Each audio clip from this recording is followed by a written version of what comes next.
حضور نے جتنے معاہدات کیے ہیں کسی معاہدے کے اندر مداحنت نہیں ہے، اصول جو ہیں ان اصولوں کو پیش نظر رکھ کر معاہدہ کیا ہے۔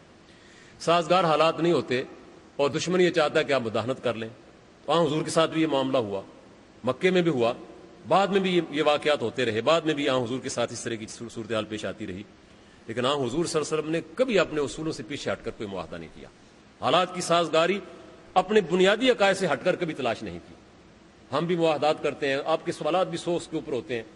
حضور صلی اللہ علیہ وسلم نے مکے میں کافروں سے یہ کہہ دیا تھا جب انہوں نے کہا کچھ باتیں ہماری مان لو کچھ ہم آپ کی مان لیتے ہیں، وَوَدُّوا لَوْ تُدْهِنُ فَيُدْهِنُونَ فَلَا تُطِعْ، یہ چاہتے ہیں کہ کچھ باتیں ان کی مان لیں کچھ آپ کی مان لیں کچھ آپ مداحنت برت لیں، نہیں ہرگز نہیں، ایسا ہرگز نہیں ہوگا۔ اور حضور نے اسی موقع پر فرمایا تھا چچا جان اگر آپ کی ہمت بھی جواب دے گئی ہے تو پھر میں آپ کا شکر گزار ہوں، اب تک آپ نے سرپرستی فرمائی، اگر میرے ایک ہاتھ پر سورج لا کر رکھ دیں دوسرے ہاتھ پر چاند لا کر رکھ دیں اور اس کام سے مجھے روک دیں بخدا میں اس کام سے نہیں روکوں گا۔ سازگاری کا جو میں نے بات کی ہے اس تناظر میں حدود اس کی متعین ہے، یہ حدود اپنے پیش نظر رہنی چاہیے کہ کبھی کسی باطل پرست کے چرنوں میں جا کر بیٹھ جائیں اور کچھ تھوڑی بہت اس سے ہمیں چند ٹکڑے مل جائیں، یہ نہیں ہے۔ اپنی خودداری، اپنا مقام، اپنا مرتبہ، اپنی عزت نفس، اپنے نصب العین کو پیش نظر رکھتے ہوئے جہاں راستہ نکلتا ہے وہاں نکالیں، اس کو بیچ کر کے راستہ نکالنے کی کوئی گنجائش اور کوئی اجازت نہیں ہے، اور حضور کی سیرت بالکل واضح اس بارے میں۔ نبی اکرم صلی اللہ علیہ وسلم نے حالات سے جو فائدہ اٹھایا یا حالات کو سازگار بنایا، اس میں ایک اور کام آپ نے کیا جو امت کے تناظر میں، تحریک کے تناظر میں بڑا اہم ہے، اگرچہ آخر میں یہ میں عرض کر رہا ہوں لیکن اس کی بڑی اہمیت، اور وہ یہ حمیت ملی، حمیت دینی پیدا کی۔ دینی حمیت یہ بڑی قیمتی چیز ہے، جہاں یہ رخصت ہو گئی، تہجد گزار ہے آدمی، عمرے کرتا ہے، حج کرتا ہے، کوئی ویلیو اس کی نہیں ہے، خرچ بھی کرتا ہے، لوگوں کو مدد بھی دیتا ہے، اس کے دروازے پہ صبح روز 20 آدمی کھڑے ہوتے ہیں، حمیت دینی ختم ہو گئی اگر کچھ بھی کسی کام کا نہیں ہے، یہ بڑی بنیادی چیز ہے۔ حضور نے ہر مرد اور عورت، بچے اور بوڑھے، تمام مخلص مومنوں کے دل کے اندر یہ چیز پیدا کر دی تھی، اور اس معاشرے میں ہمیں نظر آتی ہے۔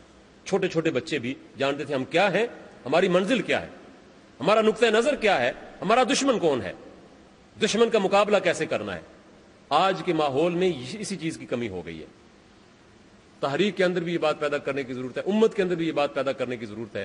حضور صلی اللہ علیہ وسلم جب بدر کے میدان میں فتح یاب ہوئے تو یہ فتح اپنی جگہ بڑی فیصلہ کن تھی، لیکن مدینہ میں جو لوگ پیچھے تھے ان کی تو جان پر بنی ہوئی تھی کہ چلے گئے ہیں، پیچھے منافقین اور یہودی افواہیں بھی پھیلا رہے تھے، کوئی واپس بچ کر نہیں آئے گا، قریش کی فوج وہ بڑا لشکر آ رہا ہے، کون بچ کر آئے گا، ایک بھی بچ کر نہیں آئے گا، یہ افواہیں پھیلائی جا رہی۔ گھروں میں عورتیں تھیں، بوڑھے تھے، مریض تھے، بچے تھے۔ حضور نے اپنی تیز سوار اونٹنی زید بن حارثہ کو دی اور کہا زید ہم تو بعد میں آئیں گے، تم دوڑاؤ اونٹنی کو۔ تیز ترین ذریعہ جو ہو سکتا تھا بات پہنچانے کا وہ یہی تھا، اور مدینہ میں جا کر اعلان کرو، اللہ نے فتح دے دی ہے، اس لیے کہ ان لوگوں کو بڑی پریشانی ہے۔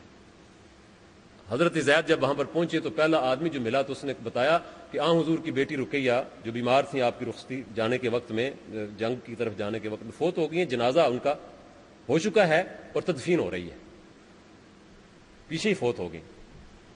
تو زید بن حارثہ کی خوشی جو تھی ظاہر ہے وہ غم میں بدل گئی، خوشی بہت بڑی خوشی تھی لیکن یہ غم بھی بڑا غم تھا کہ حضور گئے تھے اور حضرت عثمان کو تلقین کر کے گئے تھے کہ عثمان تمہیں جہاد کا ثواب ملے گا، تم اس کی خدمت میں لگے رہو، ان کی اہلیت تھی حضرت عثمان کی۔ تو حضرت زید سیدھے جنت البقیع کی طرف گئے اور چہرے پر غم تھا۔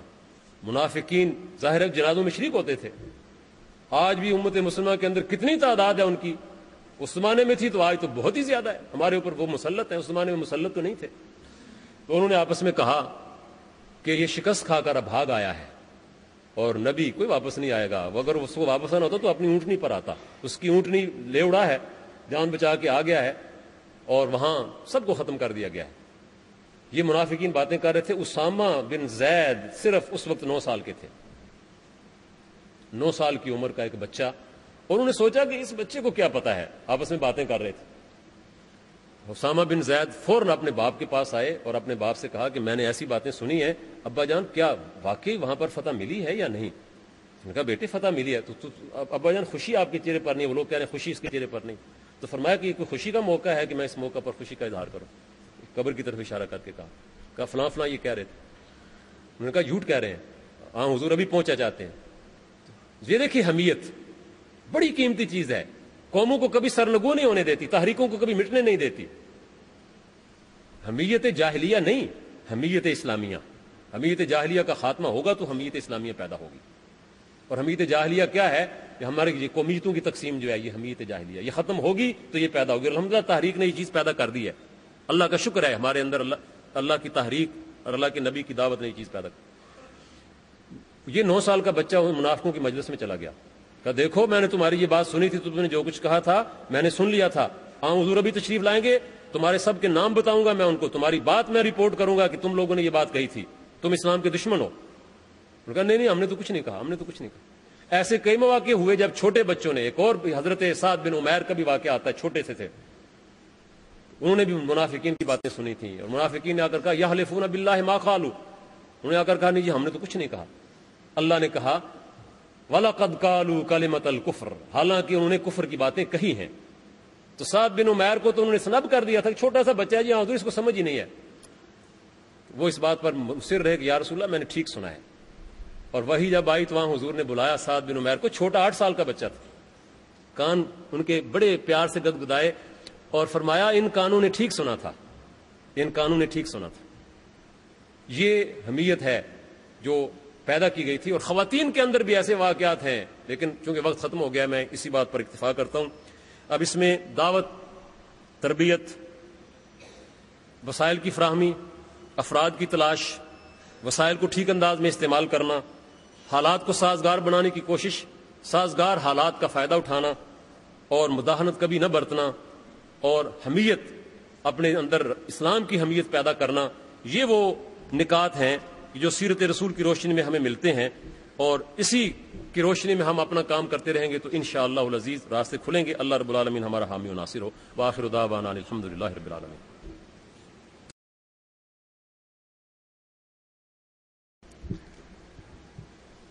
درس قرآن کے بعد